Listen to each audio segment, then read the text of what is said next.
Hello, world. I hope you're doing well. This is Adriel Lewis, Curator of Digital and Emerging Media at the Smithsonian Asian Pacific American Center. And I am thrilled to introduce to you the first hangout of the BookDragon Book Club. So, BookDragon is a wonderful blog of book reviews piloted by the wonderful Terry Hong, who is here in this hangout with us. And so we teamed up with Grace Wang Lynch to put together this book club. We felt like we wanted to have more conversations and dialogues around Asian Pacific American literature. For the Smithsonian Asian Pacific American Center, we've been very interested in building a literary, an arts, a cultural canon of APAs. And so we figured that to start off this book club, a wonderful, ideal title would be Pioneer Girl by Bich Minh Nguyen. And she's also here joining us, and so we're just going to have a little bit of a conversation. Whether or not you've had a chance to read this book, or whether you're being introduced to the book now, I think this is a wonderful way to kind of dive in. So, hello, wonderful people. How are you today? Great. Good. Cool. Great to be here. Thank you. Thanks for reading the book. Thanks for writing it. Cool, cool. So, Beth, I guess I'll just kind of start off with a first question. And this one was actually submitted by one of the people following us, by Phyllis Myung from Boston. And Phyllis basically just wanted to know, for the main character of Lee or any of Lee's family members, did any of your life experiences contribute to the inspiration for this book?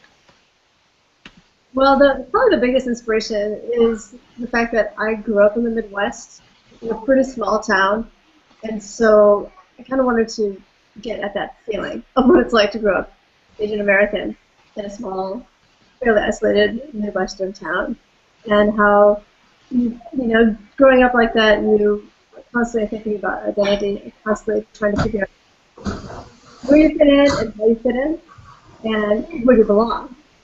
So that was the sort of the feeling, the overall feeling I wanted to explore. What isn't autobiographical is the restaurant background.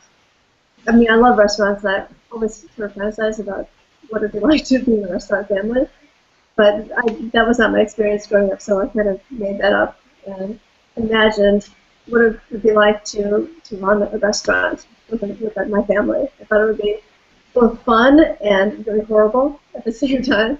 It would also possibly expose the family to all kinds of experiences of racism, either on the blatant level and on the very subtle level.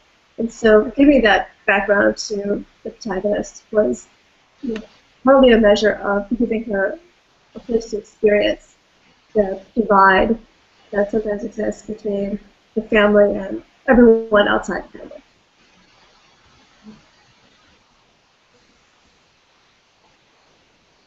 So I'm going to chime in. Lee gets to spend time in the Midwest. She goes off and has adventures on the West Coast and at the book's end she's East Coast bound. So she's got a whole new territory to explore. Is there a chance we might see her in a sequel? Because we always want more. I love sequels, but probably not. Probably not. I like the idea. I liked the idea of having her and the characters explore other places. And when you grow up in the Midwest, as I did, sometimes a large question that looms over your head is, will I stay or will I go? You know, especially if you are feeling at all out of place, or you're feeling, you know, different from the norm. You grow up thinking, okay, maybe I should leave and move to a bigger city, experience other things. But even while you're thinking that, there's always the pull to stay at home, you know, be a good child and take care of your family and grow where you're planted. You know, that's sort of that feeling, which is kind of a Midwestern sensibility to grow where you're planted. And when you go against that feeling, it can seem like a betrayal to the people you leave behind. It can seem like a betrayal to your family, and it's a huge risk. So that's kind of why I wanted to have her be protagonist. Go to California, but I wanted to have her fate, you know, take her somewhere to the east and then back out to the west, because that's sort of part of the itinerant life of an academic. You don't really know where you're going to end up. And there are forces larger than your desire that tell you where you're going to go, which is to say the ridiculous job market.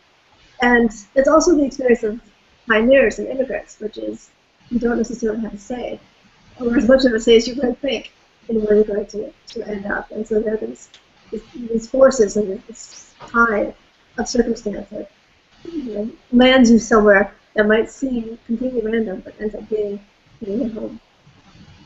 Well, speaking of betrayal, that is something that I was talking with Tin Kim Lam who blogs at I'm Not the Nanny, and so she was asking what your parents thought about your decision to become a writer.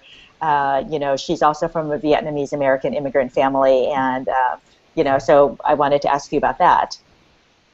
I think my parents were kind of confused at first. I think their reaction was kind of along the lines of, why would you even do that? It's not practical. A lot of the Vietnamese families that we knew would pressure their children into becoming dentists or engineers, really stable. Of course. I mean, these are stable careers. Everybody is going to need a dentist. It didn't make sense to me. And so I think my parents were a little bit like, why would you go and do something so odd? And they probably thought that was my great rebellion. But they slowly over time sort of just realized, well, this is something that she's going to do, and she's not, homeless. So if she's somehow making it work, then I guess it's going to be fine. But I remember when my first book came out, Stealing Buddhist Dinner, they were completely amazed that anybody would ever publish it. Anybody ever be interested in reading it. They're like, you wrote a book, it's about our family and experiences. Why would anybody ever want to read this? Do they read your books? Your family, your parents? So, yes and no. They sort of do. I'm not sure if they.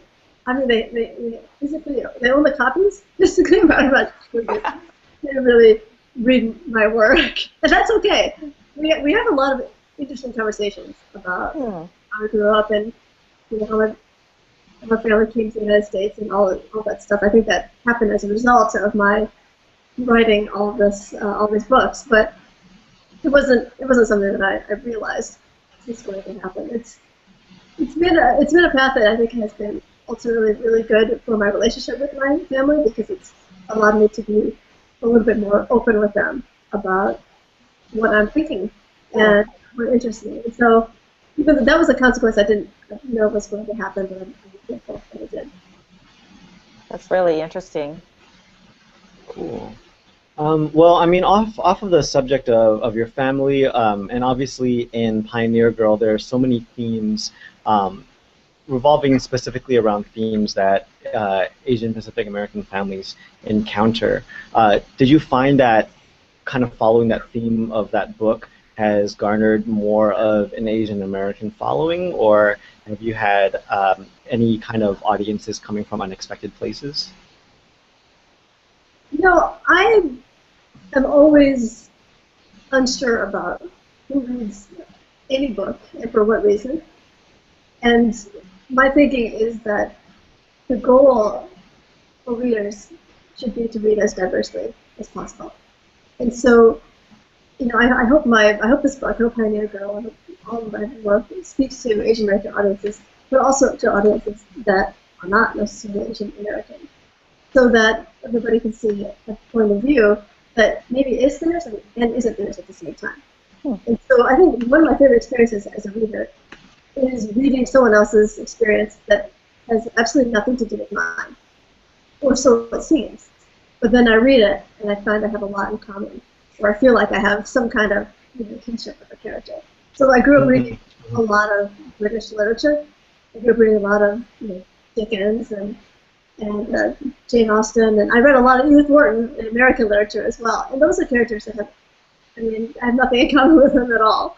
But I felt that I did in some strange way. And to me, that is one of the great strengths and power powerful aspects of literature is that it allows us to feel another experience. It allows us to sort of inhabit somebody else's life for a small amount of time, and that in turn, allows us to understand the world better and increases our sense of empathy and compassion. And so, it'd be great to think that every reading experience contributes toward that overall goal. Yeah, I just wanted to let you know that I first heard about Pioneer Girl from a friend of mine who was white and read it, and she really loved the book and recommended that I read it before we even came up with the idea of this book club. So I think that there's definitely people out there who relate to your story. Have you done a book tour? What kind of people have you been meeting at your readings? It's always random to me. I never understand that. It's random, and I think with Pioneer Girl, one of the interesting aspects is that it's sort of about Little House on the Prairie and Laura Ingalls Wilder, which I think a lot of people associate with a white American audience because the Ingalls family is sort of iconic, and they stand for the pioneers in the 1870s, and these old notions of westward migration and resettling and all of that, which seems to be a white American experience. And so I wanted to sort of engage with that idea kind of directly, because I don't think of that as a white American experience. I think of that as an American experience, which is really complicated in the books in terms of the racial, political, social concepts going on in the books. It's very complicated, I think, and I wanted to sort of just struggle with that a little bit. I grew up reading Little House on the Prairie. I watched the show. I was completely obsessed with these books. I read them over and over. And I really felt like, okay, Laura Ingalls Wilder and I were like very close friends, which of course could not have happened. If she had ever met any Asian Americans, but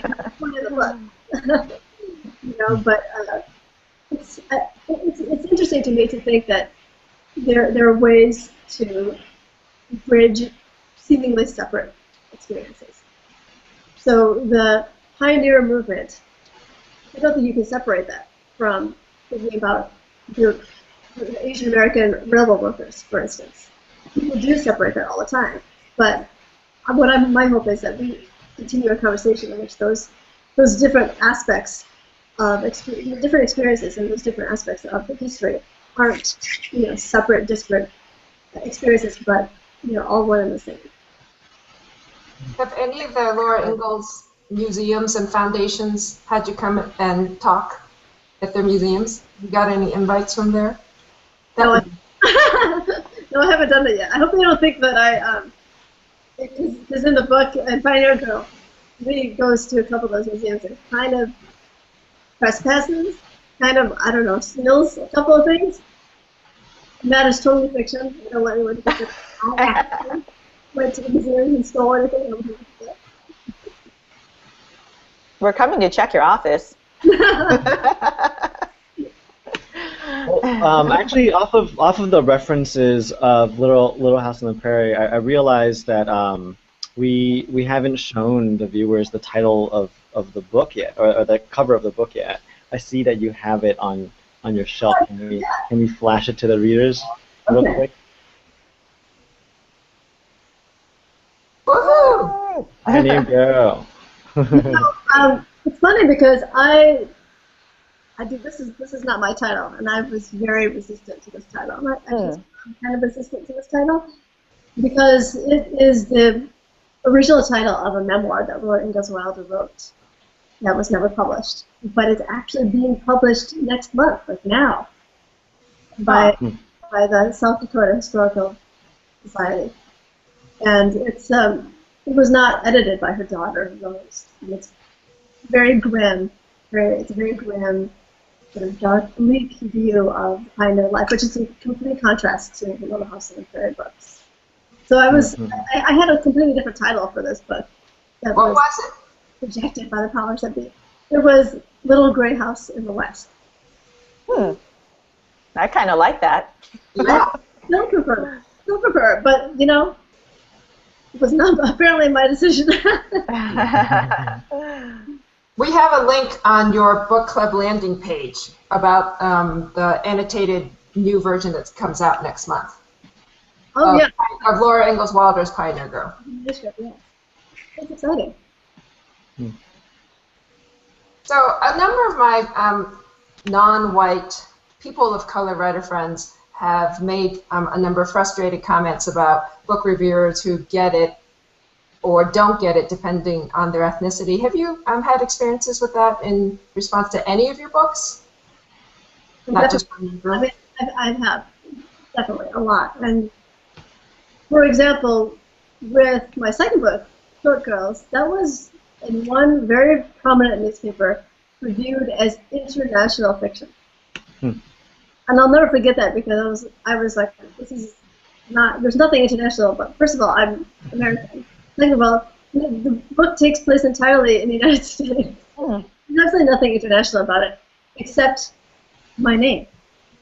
And so that's the only reason why anybody would think it belonged in the international fiction category. So that kind of, categorizing definitely has happened to me, and I think it happens to all writers of color, unfortunately. Something that we have to work against all the time, and not just working against is something we just have to deal with because usually there's nothing we can do about it. And one of the most frustrating things, I think, for most writers of color is we're always being told that we have to be writers of color.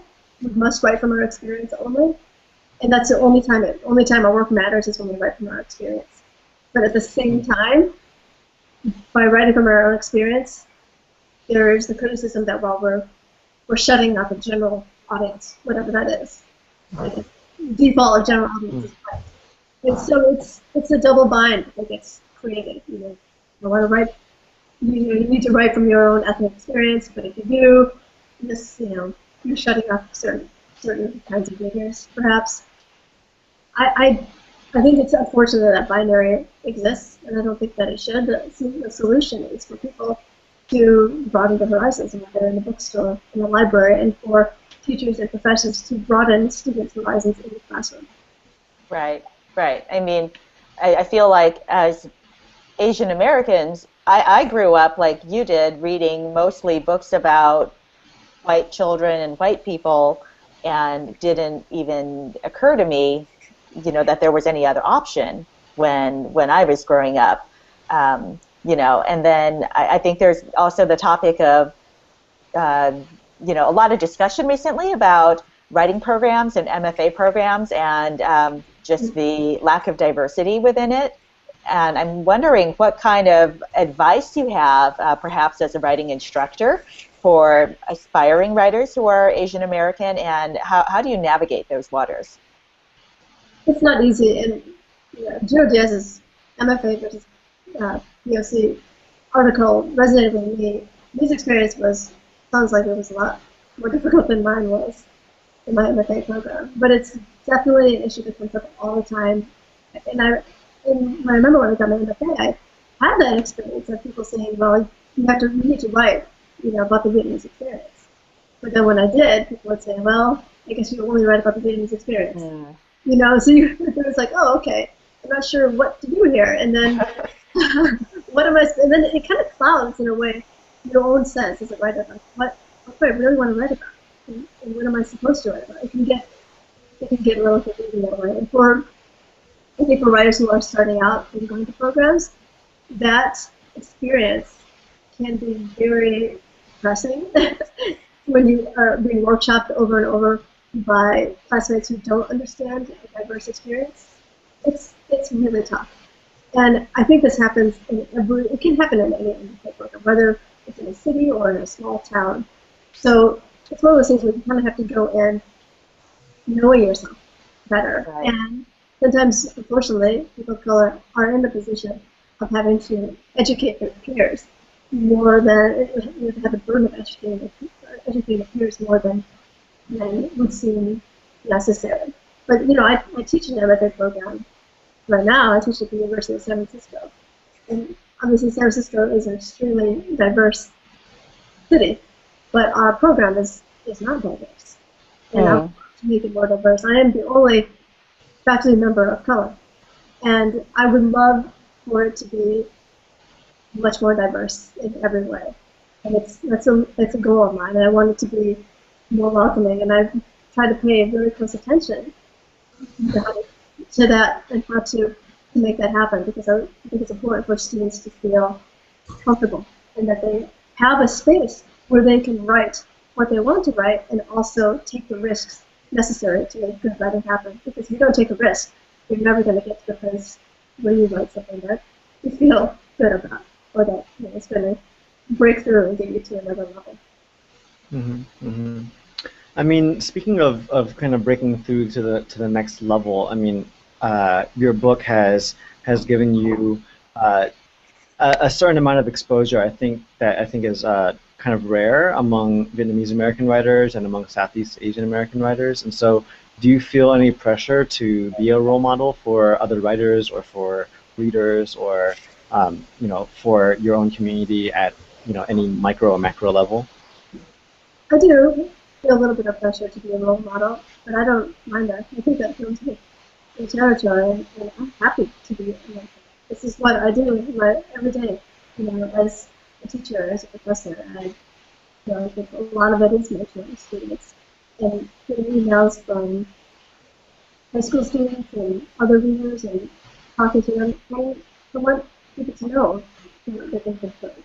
And a lot of times when somebody emails me about growing up Asian American or growing up white and still feeling totally left out, I always email back and we have a conversation, because people need to know that their experiences matter. They do matter. That's why people turn to writing, is to give your voice to their loneliness. And you find when you give your voice to your loneliness that you're actually not alone. You never were alone, and that's a wonderful thing. I think it's funny that the idea of being a role model it seems like it sounds like such a great responsibility, but I don't think it is. I think it's just trying to be a decent person. Though I'm reminded of back in the day, when this is the only time I'm going to make a sports reference. Back in the day, I remember Charles Barkley. He was like, "I'm not a role model. I'm not paid to be a role model. I'm paid to go out on the court and be a great player." And I remember that because Charles Barkley was big. I remember that was the first time that I thought, and I was younger then, of course, and I was thinking, wow, why doesn't Charles Barkley want to be a role model? So he's so talented and famous. Is it really that hard just to add on to that a little bit? And isn't that what happens sometimes when you accidentally stumble into a career that you didn't think necessarily you're going to have?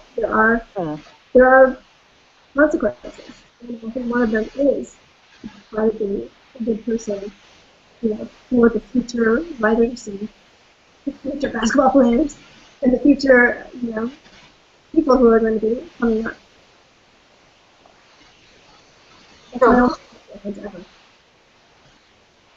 Sorry.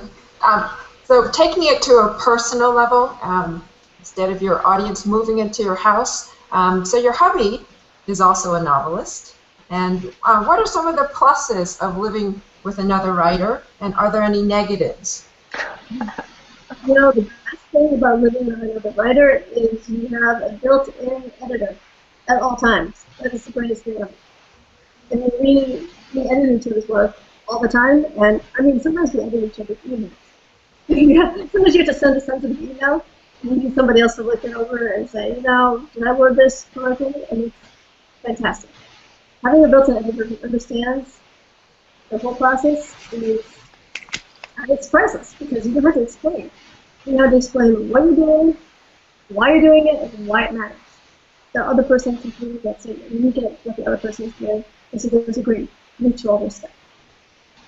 Having said that, we do not wish for our children to become readers.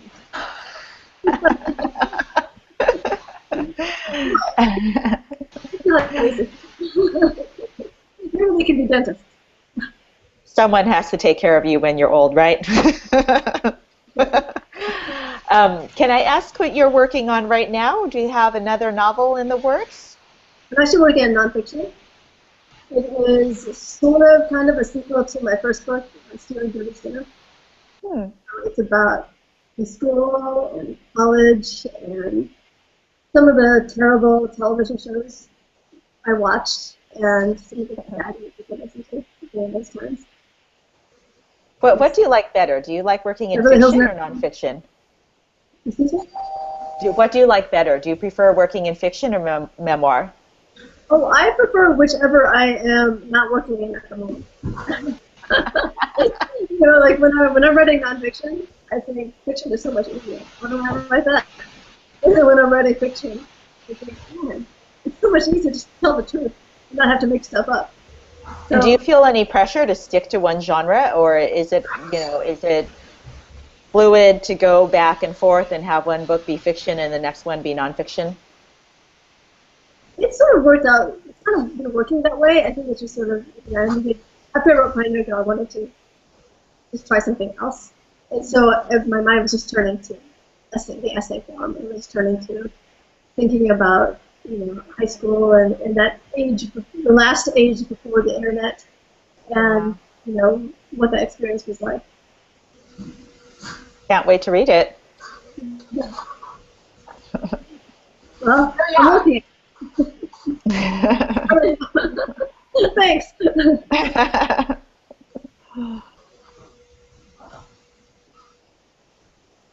I think that was all our questions.